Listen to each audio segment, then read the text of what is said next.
What's going on? Welcome to the Coco Dominguez Show of Love and Laughter. Hope you're having a great day. Can you see my boots? Oh, I don't know if you can see in the white boots. I just came back from the rodeo. It's a rodeo season here in Houston. And if you're not from this area, you never heard, it probably sounds really country. But it's the 1 month out of the year that you can be as country as you want to. And you can play along and have fun and put your boots on. Oh, I should have brought my hat up. Anyway.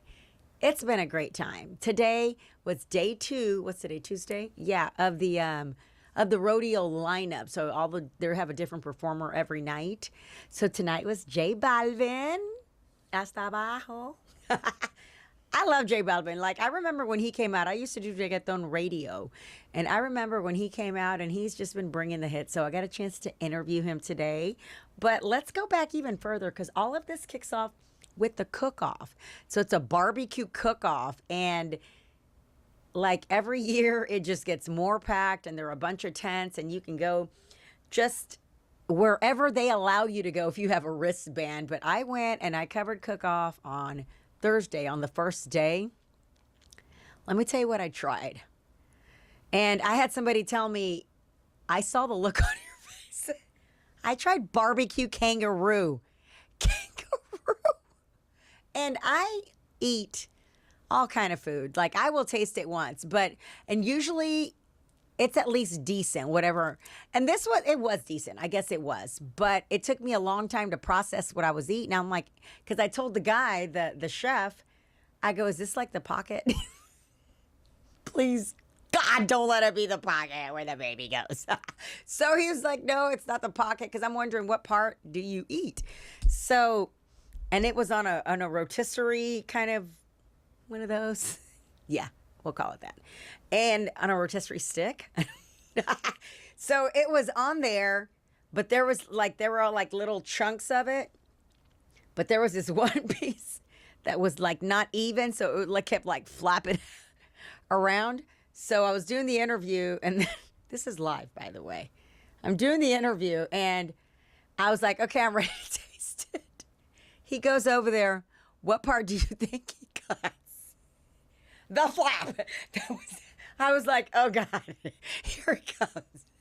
So I eat it, and it's been seasoned with other stuff like cumin and stuff, but it took me a minute to get over the fact, like, I am eating a kangaroo. It was a lot. So, but it was tender, except for this one little piece of fat. And I like fat. Like, I'm okay with that. But it was just... I'm telling you, it was the thought that it was kangaroo. That was an experience. But I'll try. I think they had elk on another night. I just didn't get a chance to make it by there. There was also, they come up with the most creative food and drinks. I went to this one place. They had Jell-O shots and cherry infused with 151. They had been infused for 2 weeks. 2 weeks. When did I learn that? Live on TV. I was like, give me back my rib. I was eating a rib. I'm like, I'm going to need to soak it up. Anyway, it didn't like kick in or anything, but it was just like, I don't even know what the word is, but it was pretty dramatic. But yeah, that's how you kick off the rodeo, with like all kind of Western stuff and barbecue. But actually, I mentioned ribs earlier. I am literally like, look it up. You probably can't, because there was no social media back then. But I am the Luther's Barbecue Rib Eating Champion. I have parts of a trophy still left. But back in the early 2000s, they had all the radio and all of the TV personalities come out to the Luther's downtown. And I was a radio DJ back then. So I went out there, Baby Bash. You remember the Chorizo crew in the morning, Homie Marco, Big Bert. So we all went out there, and we were hungry when we got there. So we get there, they have all the radio, all the TV people. So we were like, hey, everybody gets literally a tray. Like a tray this big. It's like aluminum foil, just stacked with ribs. There's like 2 rows. It was just like going. So everybody has theirs. And I asked the waiter, I was like, can I get some barbecue sauce? You know, if I'm going to eat it, I want to eat it how I want to. And they were like, well, it's a contest. You have to go fast. I'm like, trust me, if it's got some barbecue sauce on it, I will go to town on these suckers. So everybody's like, yes, yes, bring me barbecue sauce. So we all got barbecue sauce. The contest started.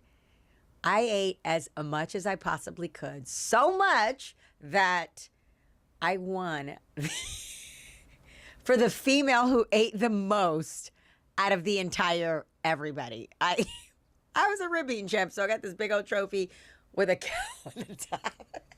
And I kept up with it for so long. Now I just have like the little, and it had little pigs on the side that fell off.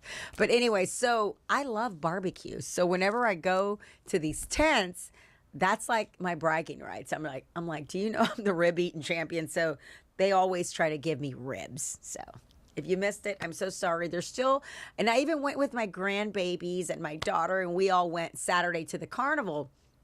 That was a whole nother delicious experience. Like we had fried Oreos with the little powdered sugar. We had cotton candy, popcorn, chicken kebab, corn dogs, ice cream cones. I had a chocolate dipped one. Like I was out of control. I was like, yes. I'm like, whatever the kids were wanting. So we went to town and they rode some rides. So if you're going to be here, which by the way, we are now Houston, as in Houston, I think we're the #1 United States spring break destination. Like we're up there. And a lot of people, it's because of rodeo, because that falls during that time. But just behave yourself if you're coming to Houston. We're a southern kind of city. No, just, enjoy yourself, spend lots of money, support all the local businesses. And yes, I interviewed J Balvin. Like, this is day 2. Amazing. I'm like, hasta abajo. No, I didn't dance with him. But I interviewed him. Great guy. I mean, I remember when I started radio and he hadn't even started yet. I'm talking back in the Don Omar, Daddy Yankee, Wisin y Yandel days when I did radio back then. So that was like 2006. And he has just come so far. So it's great to see him on this platform. I will load the interview as well. So, all right. Adios, amigos. Woo!